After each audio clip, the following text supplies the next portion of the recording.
Apparently, the Taliban are back in control in Afghanistan. Supposedly, the leader has issued a statement saying that their plan is to re-implement barbaric Sharia law in accordance with their beliefs.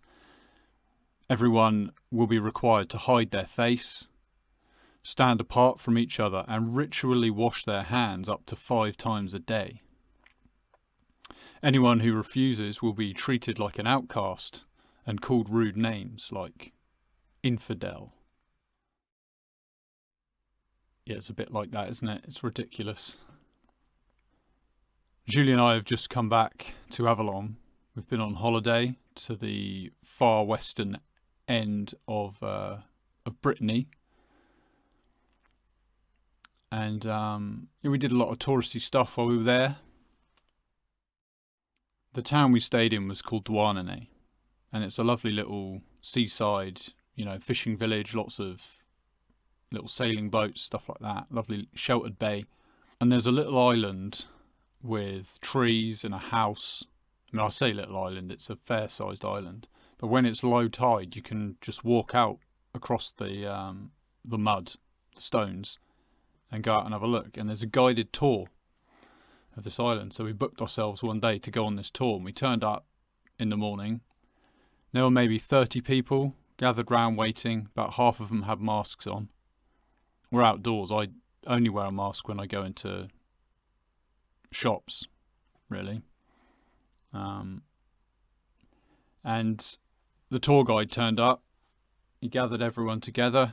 The people who didn't have masks on, most of them put their masks on at that point. I was like, oh, here we go.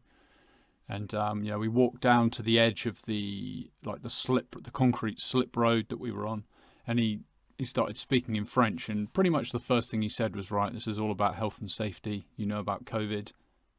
Can everybody please wear a mask? And he kind of projected his voice in my direction, and it was like he was there at the front, I was fairly near the back. I had my sunglasses and my hat on, but a few people turned around to look at me, like, he's speaking to you, dude. And I said in my best French, it's obvious when I speak French that I'm not from around these parts, but I managed to say to him, I'm not going to wear a mask outdoors. And I think he said, I assume what he said in French then was, oh, you have to wear a mask. It's like, it's the rules, it's a requirement. And I said, well, okay then, I will make a tour of the island on my own. And I said that, I think, in perfect French, rubbish pronunciation, but I got all the words in there.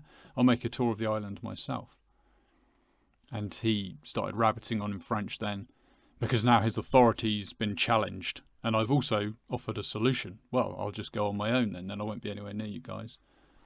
But like I say, he started rabbiting on, so I just turned to Julie and I said, you know what? I'll just go and walk around the marina. I'll look at the boats. It's a beautiful town. I'll have a little look around on my own. And when you come back in an hour or so, just let me know, and I'll come back and meet you here. So that's what we did. I went and looked around the town. They went and looked around the island. And when she came back, Julie said, well, this tour guide was a bit of a dick. There was one point where one of the men on the tour stepped away from the group, a respectable distance, several meters. He took a sandwich out of his rucksack, took his mask off, started eating the sandwich. It's lunchtime.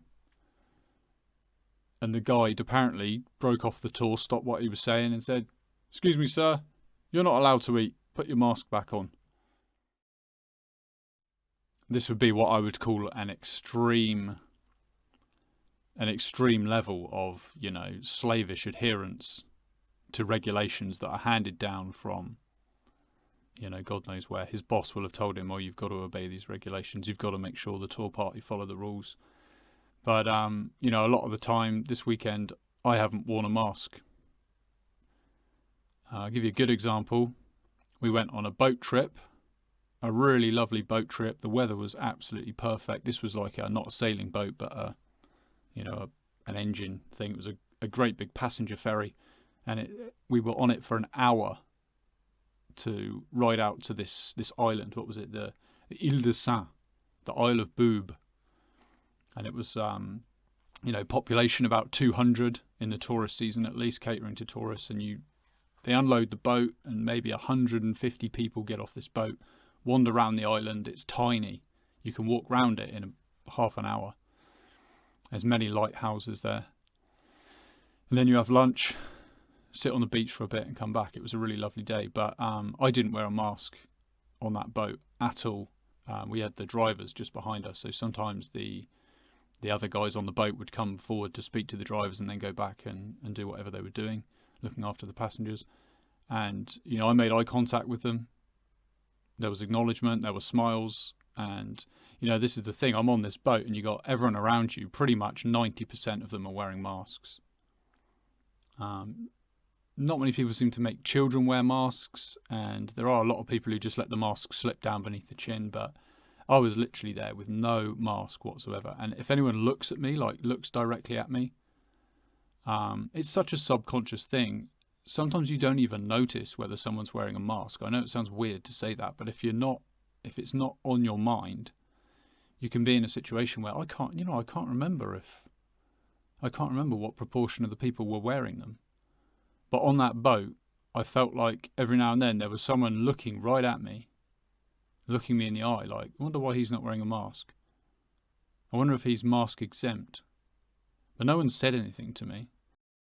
I feel like just not wearing the mask and just making that eye contact for a split second and giving them a warm smile and just acknowledging that human connection and just projecting to them just for a split second, it's okay. This is just a bad dream. And we are the dreamers. We are the ones who are perpetuating this thing and allowing it to continue. And it's okay. It's all okay. And then just looking away, looking at the seabirds all around us, looking at the waves. It was such a beautiful day, so sunny. I'll show you some pictures. But that's what it means to not fret over the shadows on the wall, but to become the light and to drive the shadows away. It's just to stand there in your truth, knowing that if you were capable of having a conversation with any of these people, it would probably descend into an argument pretty shortly, even with my own girlfriend. We've been over this so many times. She's a mask wearer. She's a masker. She puts the mask on. Whether she believes the story she's been told, I think she does to a certain extent, or whether she just does it to keep the peace. But, and me, I have, we all have a level. I put it on to keep the peace in a supermarket. But, if I can get away with it, like on the boat tour, then I will. There was another instance where we went into a boat museum. They had some really nice vintage boats, wooden boats, steam-powered boats that have been used for kind of industrial purposes in the past. One was a big tugboat. One was like the thing that maintained and deployed the buoys in various places around the world. These are boats that have travelled far and wide. One of them was built in England somewhere, and they were moored up in the historic part of the harbour, and you had to go through a little booth which was covered and enclosed, and it had the hand washing. I didn't see a single sign in there saying mask obligatory or anything. Julie told me it was there, but I didn't see it. I didn't put a mask on. I had plenty of little conversations with people out there on the boats. I'm pretty sure I saw staff members, and none of them said a damn thing to me. And you know what I think is significant? It's how you feel within yourself. If you feel like you're breaking a rule, if you feel like you're doing something wrong, then you're more likely to attract that negative attention. Whereas for me, I feel like I'm doing something right for the human race in resisting these mad rules and regulations. So that's what I try to keep going in my inner dialogue. It's like, this is a sad thing. It's sad that people are behaving in this way. And the only way that we are going to change it is by changing ourselves and acting accordingly with what we know is the truth. They've got a new regulation in France, and it came into force. I believe it came into force the day we arrived in Douarnenez.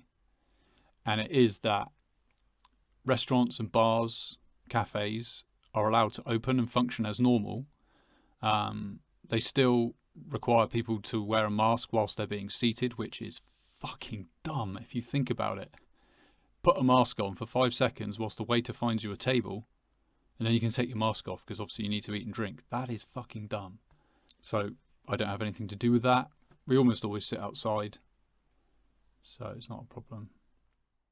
And yeah, they have the new thing that the French government has introduced, and I believe it's a trial period just to see how it goes, is that you have to have a QR code on your phone, which will be scanned. And I don't really know how you get the QR code, but there's a few criteria which will allow you access to cafes and bars and restaurants.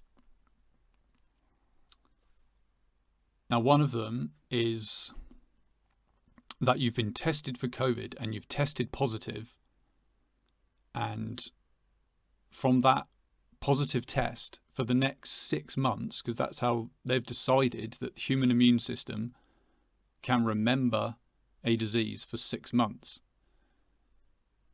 I don't know how they've come to that conclusion, because as far as I'm aware, once you've had a disease, you're immune for life. And I know they talk about variants now, but there have always been variants, all right, of diseases. It's not new. They've just started talking about it in, the mainstream media like it's a new thing. Like they talk about people dying of respiratory conditions like it's a new thing. It's not. It's always been that way. As long as we've had a respiratory system, people have been dying of respiratory illness. And you feel like you have to explain this to people if you ever get into the conversation. So you can have a positive COVID test. Now, I tested positive for COVID back in May. So I have a piece of paper with a QR code on it, and they'll scan that, and it says right there, this person is COVID positive. And they're like, in you go, sir, because your QR code says it's cool. It says you're positive with COVID, but your QR code says it's cool. If you've been vaccinated, obviously you have a QR code that says you can go in. Even though we know that people who've been vaccinated, according to the official story, can still contract COVID, they can still carry it, they can still spread it. Doesn't make any sense. Intelligent people realise that this story doesn't make any sense. So yeah, like I say, I had the positive test result, and therefore the assumption that I had 6 months of immunity. People got the vaccine. Julie hasn't got the vaccine.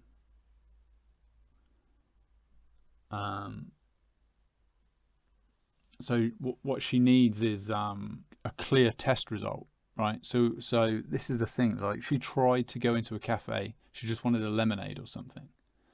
This is on maybe the day we arrived, or the second day. I wasn't with her at that time. I think I was back in the B&B. But and she was refused entry because she couldn't fulfill any of these requirements. And she was pissed. She's gone on holiday. She's been waiting for this for months. That girl worked so hard. She's put so much effort into this. We've spent 2 days driving across France, right? It was like 800-kilometer drive, and we stopped part way in Nantes with some friends. And she's been told, no, you can't come into the cafe and have a lemonade, and you can't even sit outside on your own and have a lemonade because, rules is rules. And she's like, shit, what can I do? So, she goes on the internet, she finds out about it. Apparently, if she can find a COVID test centre, one of these emergency sort of setups, get a test, she can have 72 hours. So that's what we did. The very next day, we went to this place, and it was like some kind of research laboratory. They had a porta cabin on the side, temporary COVID test centre. She got a nasal swab, and apparently it was a PCR, but they did it very, very quickly.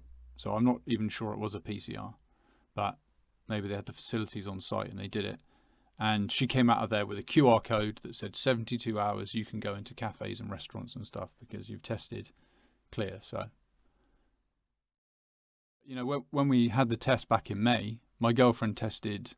She was ill at the time, but it was the quick test that you take in the pharmacy if you've ever been there. And the results come back almost immediately. Well, that didn't find anything untoward, but it found it in me. So therefore, then they take a second test, and that goes away for the lab-based PCR test, which they are misusing the technology. That's not my words, not my belief. That's what the creator of that test says. But you can find, also in his words, you can find pretty much anything you're looking for if you use the test in a certain way. to a certain extent, you know. But so I've got 6 months basically until, what's it going to be? Almost the end of the year, where I've got this piece of paper, I've got a QR code, I don't give a fuck really. I don't mind. It's like, it's more important to me. There's so much more here at stake than sitting down for a crêpe or a cup of coffee. Do you know what I mean? I know, like, I'm not kidding myself that this is going to go away. I know that COVID is here to stay. The rules and the regulations, the hand washing, the mask wearing, it's here to stay.